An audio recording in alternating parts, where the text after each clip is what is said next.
Hi guys, hello and welcome back to another video right here on the channel. So, this month I'm going to show you my PC Engine Core Grafx Mini. You've seen the intro and there will be a little list of games on the outro for this. And to be honest, it's the machine that I've not been dreading doing, but I've been more weary about making the video because I knew absolutely, and to be honest I still don't know an awful lot about it. It was, back in the day, it was one of these machines that was released, I think it was by NEC in Japan. And, at the time we saw things like computer and video games and things like EGM, Electronic Games Monthly. And they were doing these screenshots and all that. And you're thinking, oh, this is a really good machine. It's got sort of arcade quality graphics and stuff. And it come out the blue to me, to be honest. It was a machine that, like I said, I was aware of, but I never really even wanted to own. I was always happy with a Mega Drive or a SNES or something like that. And as per the thing with these little mini consoles, they all went off on a roll and they started releasing everything. On the channel, look back at the videos in the content below and you'll see NES, SNES, Mega Drive. I've covered them all. I really have, because I own them all.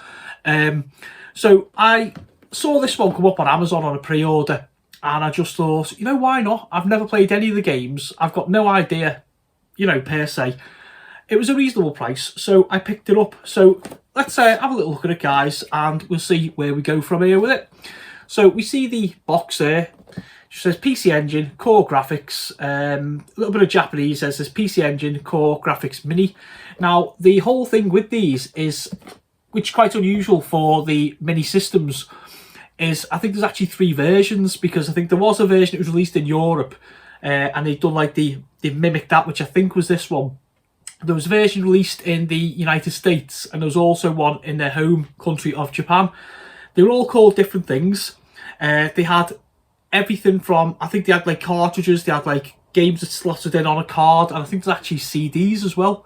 Like we have now for our games, discs. So there was quite a bit of confusion when this came out, because like I said, I was kind of researching and thinking, oh well, what's this, what's that, what's the other? But to be fair, it's quite a nice little machine. It's got over 50 games. I'll read a few of them out to you. You arcade guys, arcade MAME fans will know a fair few of them anyway. They're household names, you are big games. But there's a little quirk which I'm going to mention a little bit later. So let me have I'll show you the back of the box there and it lists them. So I'm just going to read out some random, excuse the glasses guys, the eyes aren't what they used to be, okay?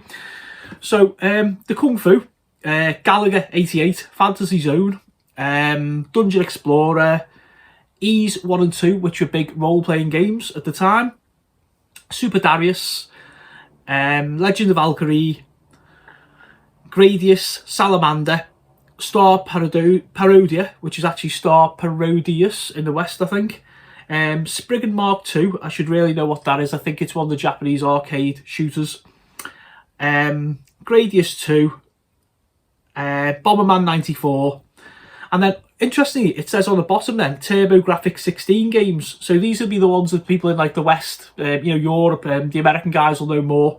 So these will sound more familiar. So Alien Crush, which is it is pinball, Blazing Lasers is a shoot 'em up, Dungeon Explorer is a little bit like Gauntlet, Motor Roader racing game, Power Golf, what it says on the box, R-Type, one of the greatest 2D shooters in my opinion of all time, Victory Run is a racer, Chu Man Fu is a really weird one. It's a little sort of puzzle kind of game, think a little bit like Bomberman, and you might be halfway there. JJ and Jeff, quite obscure platformer there. Military Madness, a little bit like the Advance Wars games on the I think Game Boy Advance. Utopia, Ninja Spirit, Psychosis, Space Harrier, Splatterhouse, that's one that some of the Mega Drive fans might know. It's a little bit like, he looks a little bit like Jason Voorhees with the hockey mask, and you kind of go along hacking and slashing at monsters and stuff. Ease 1 and 2, Bonk's Revenge, I did say that right, Bonk's Revenge, he's like a little caveman, I think Chuck Rock.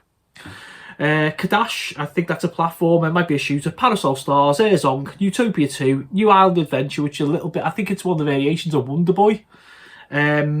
Soldier Blade, Bomberman 93, and the Lords of Thunder.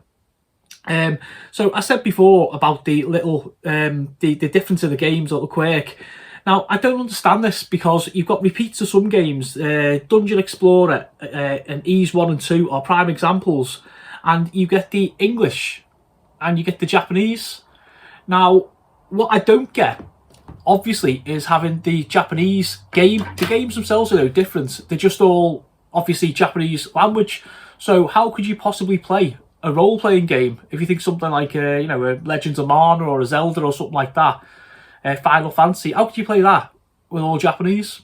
I mean, I digress. I'm just being a little bit picky there.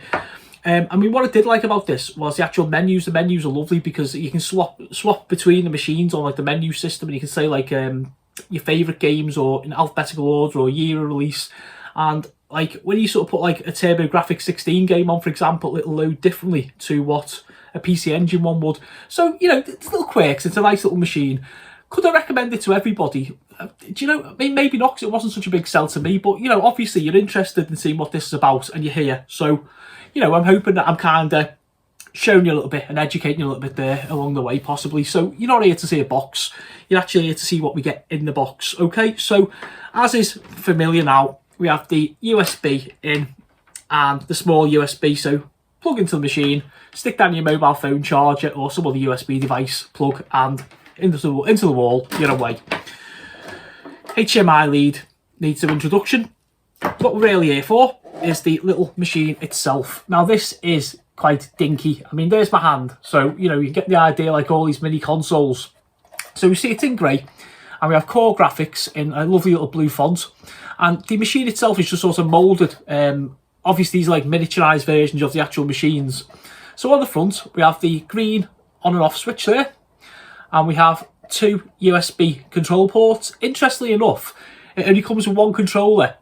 You can buy a second one, but more importantly than that, there's one game on here, Bomberman, and I think back in the day they had the 4-player adapter, which doesn't sound that amazing now, like today's modern machines. But at the time, you whack this 4-player adapter in, chuck 4 of the controllers in, and you'd be going, I suppose, with your friends playing Bomberman. So that's always nice. Okay, so not much to see on the sides there, and we come to the back, just a straight HDMI for your visual output, obviously, and your power.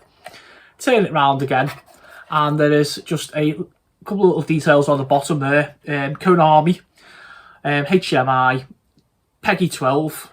I mean, quite why you'd need a 12 rating on the machine, unless I'm thinking maybe sort of games like Splatterhouse, that kind of thing, with a little bit graphical. But yeah, so that's the actual machine itself.